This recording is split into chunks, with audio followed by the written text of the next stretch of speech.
Welcome to Asia Pacific Defence Reporter, your go-to source for cutting-edge security insights in the region. Get ready for rapid-fire analysis and commentary from the Asia Pacific with your host, Kim Bergman. Hello and welcome back. It's been a busy and slightly sad week because my nice old cat died, and I mention this up front not as a personal indulgence, though it is a bit of that, but also because he was quite well known to many people in defence industry. The day after, Defence Industry Minister Pat Conroy was at the National Press Club for a televised address. I went along to that one. It was mainly about missiles.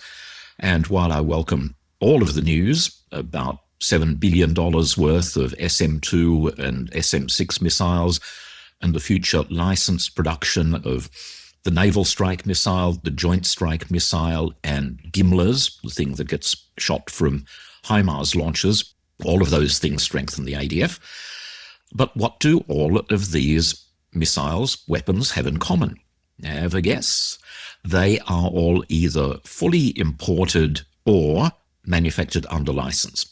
There's no Australian IP in any of these things to any significant extent. Yes, there's a sensor on the Joint Strike Missile from Kongsberg and a few other bits and pieces, but what we're doing is we're contributing componentry. We are not in a position ourselves to build entire systems, entire weapons. Now, on this lack of IP, I'm going to give a shout out to my colleague Ben Packham from The Australian, who has broken the story of the imminent cancellation of Project JP9102, the ADF multi-billion-dollar SATCOM network that was meant to deliver a secure, sovereign communications capability for the nation. That's mainly the ADF, but other agencies like DFAT and the Federal Police. I'll have much more to say about this in the future. In fact, I've touched on the topic in some earlier podcasts, but in essence, this looks like we will have no choice but to go back to piggybacking on US military networks and all that entails. And that means high costs. It also means Australian users are a low priority, which is what led to JP9102 in the first place. Now, in the current climate, I have no doubt that senior people in the US have said to their Australian counterparts, hey, don't you worry your pretty little heads about needing your own sovereign satellite capability. You take that money and you spend it on AUKUS. We have a future satellite network for you. Pardon my cynicism. At some point, I would like to see a much more mature debate in Australia about the risks and opportunities for encouraging the local development of weapons, munitions, and indeed, even things as advanced as satellites. Now, I note that Minister Conroy is a great fan of the Norwegian company Kongsberg, and so am I. Believe me, they are a truly excellent company. But Norway is a country of 5.5 million people with an economy way smaller than Australia's, yet they have been able to develop advanced anti-ship missiles that we are buying along with many other countries.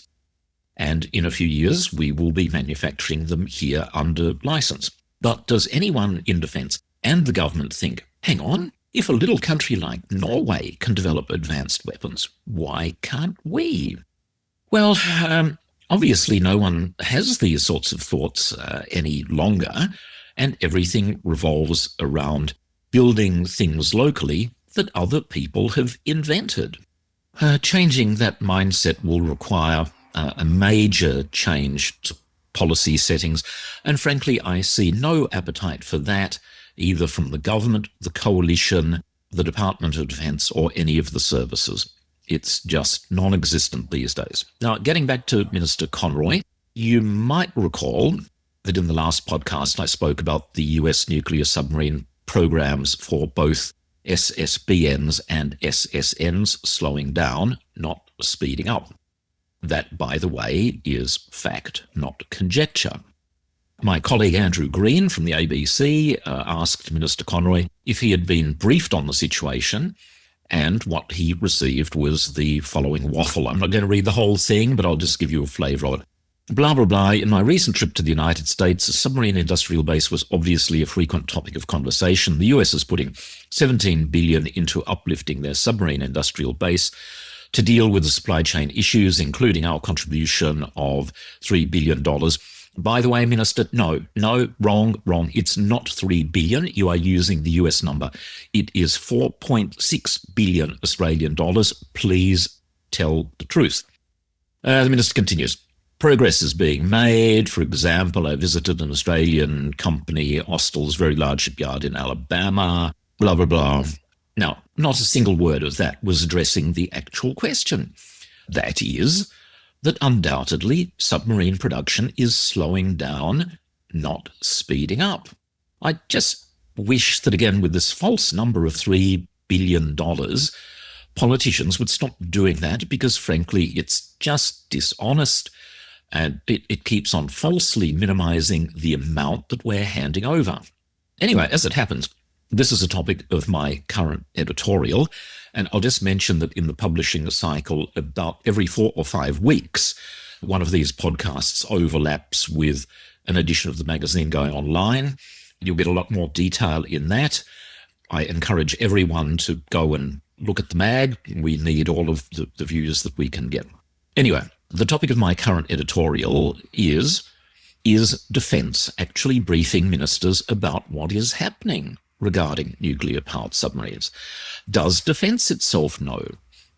The head of the Australian Submarine Agency, Vice Admiral Jonathan Mead, is paid more than $800,000 per year, and he seems to meet with South Australian Premier Stephen Malinauskas every second week. But does he actually know what is happening on the ground in the United States? I'm starting to have my serious doubts. Now, on top of these problems in the US, which I mentioned in the previous podcast and which you can read about, there's also been a huge fire in the United Kingdom's nuclear submarine building hall at Barrow. Now, no one yet knows how serious it is, but going by the online pictures of flames coming out of fairly much every part of the huge building, my guess is that it could be pretty bad. Now, there are some obvious consequences for this. If the UK has suffered some sort of major setback for their nuclear submarine programs, it throws the AUKUS timeline way out of whack. That rather than their first AUKUS sub being launched in the late 2030s, which to me always looked laughably optimistic, what does Australia do if that's now pushed out into some indeterminate point in the 2040s? And when we couple that with the situation in the United States, I think that we're looking at a slow-motion train wreck. I keep on saying I'm not anti-nuclear submarine. I'm not arguing that it's a formidable capability. What I am arguing about is there has been no examination of how that money could be better spent and what the long-term consequences are for Australian industry and for other programs. The cancellation of JP9102 being a case in point. I mean, obviously, if Australia had sufficient funding, that would be going ahead, but everything is being squeezed. This financial year, we are in the process of transferring the first tranche of $1.6 billion to the US Secretary of the Navy to be doled out to US submarine building companies, all of whom that I'm aware of, are massively profitable. On Sunday morning, as usual, I was watching Insiders, Canberra Bubble thing. It's required viewing for all of we political and current affairs junkies. It was coming from the United States because of the impending presidential election. Oh, and by the way, if I have time at the end of this podcast, I'll give you my very quick summary of how I see that playing out. But we had Joe Hockey, former ambassador, former Liberal treasurer, on Insiders saying, if Trump won, Australia's submarines might be pushed down the priority list. Well, you think? You think? I mean, what US president in their right mind, with ongoing security challenges concerning China and a slowdown in the production of attack submarines is going to stick with this notion of, oh, well, we'll give the Australians what they want. We'll deny ourselves a capability just to keep them happy, just because Joe Biden back in, 2023 or whatever it was, made some sort of announcement about the optimal pathway that by, in a few more months will be completely forgotten. Now, another big thing that's obviously happening, again, I've been touching on this, is the Goat Rodeo, aka C-3000, the general purpose frigate, is moving to some form of shortlisting with the National Security Committee of Cabinet scheduled to meet in the next couple of days. Well, actually, when you're listening to this podcast, it might be happening at that moment, and a decision is likely to be announced sometime next week. And what a total mess this project is, as more and more analysts and commentators are realizing. Again, I've touched on this on multiple occasions. But the government and the RAN sail on, metaphorically, seemingly totally oblivious to the fact that if their current acquisition strategy is followed to the letter, Australia will end up with 3 overseas-built ships that are totally incompatible with the rest of the Australian surface fleet. They will have different combat systems, different communication suites, and potentially different weapons. Make no mistake, this will be a total disaster, with these ships requiring a separate stream for training and a large orphan support system. But wait, there's even more. That's the first 3 ships. But the next 3 ships, the ones to be built in Australia, according to Navy's strategy, will be assembled from parts that are fully imported from the parent shipyard and simply welded together here. Yes, that's true. It sounds absurd, but that's the strategy as much as we know of it. That means that it will only be ship number 7, and this takes us to about the year 2035 or something like that will have a chance of something like 50% Australian content, because the way that Navy is approaching this thing, it's only for the 7th ship that local suppliers will have any opportunity to get involved, other than the people who have welded together the first 3. But now, the full order of these frigates will be between 7 and 11 ships. Now, for reasons of budget, returning to that, it's fair to ask what the situation will be for an Australian build if the order is at the lower end of the range. Let's be pessimistic, and let's say the order is for 7 ships. That means that only a single ship would have any prospect at all of having a local Australian supply chain. And does anyone in their right mind think that somehow an order is going to be placed for one solitary, all-Australian, 4,000-ton frigate in the mid-2030s? It's completely preposterous. Now, let's turn to the shortlist itself and our regular segment, Hotel Kingston Friday lunchtime rumours. And last Friday there were plenty of those. Many of my colleagues believe the shortlist will be the Japanese Mogami frigate and one of the 2 Korean designs. So either the Changnan from Hyundai Heavy Industries or the Thai variant of the Daegu frigate from Hanwha Ocean. And that's, by the way, also the impression that one of my contacts in Japan has. However, I need to remind everyone that the plural of rumour is not fact. Now, I'm not yet ready to write off TKMS with a ship called the Miko 200.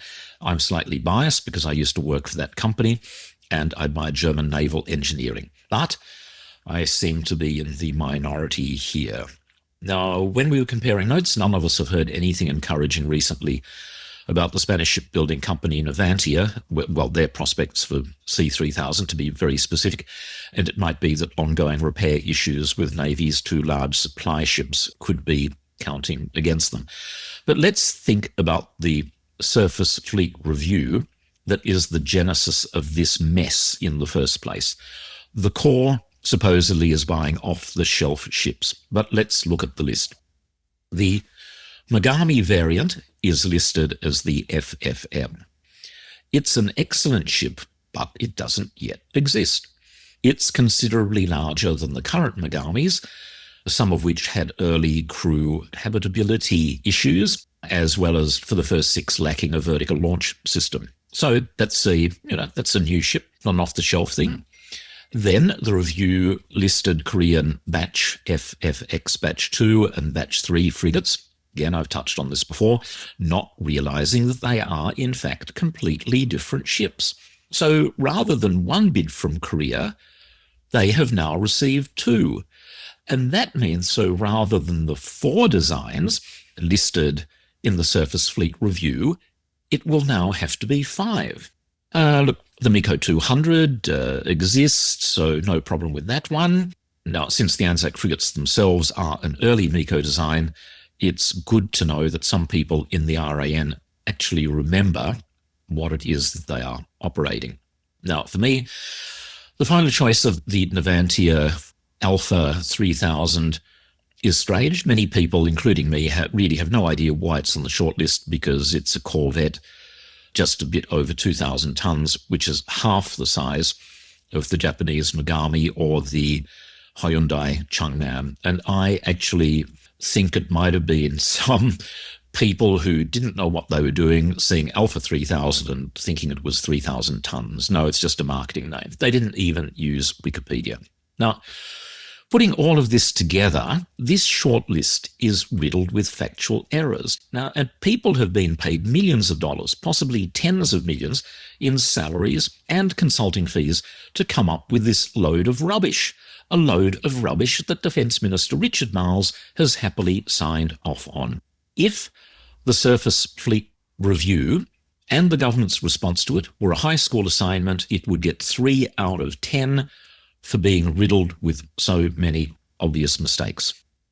And speaking of obvious mistakes, or maybe not so obvious mistakes, I'm going to circle back to Minister Conroy and some of the detail of the big announcement that he came out with last week. There was a curious item there about the production of 155mm artillery shells. I had a visit to the Queensland company NIA a few weeks ago. I discussed that.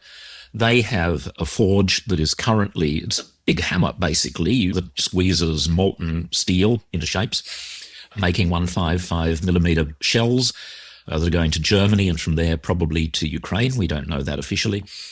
The government, though, has decided to, instead of giving more work to NIA with an existing forge, they're going to fund Thales to build a new one.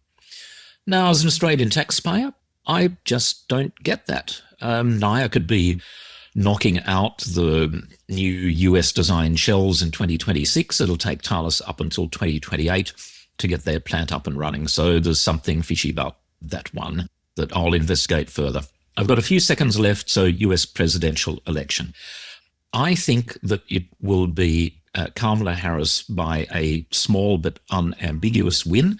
I think that a lot of the reporting, very generally, of the US election has been very poor quality, with journalists not able to do simple homework.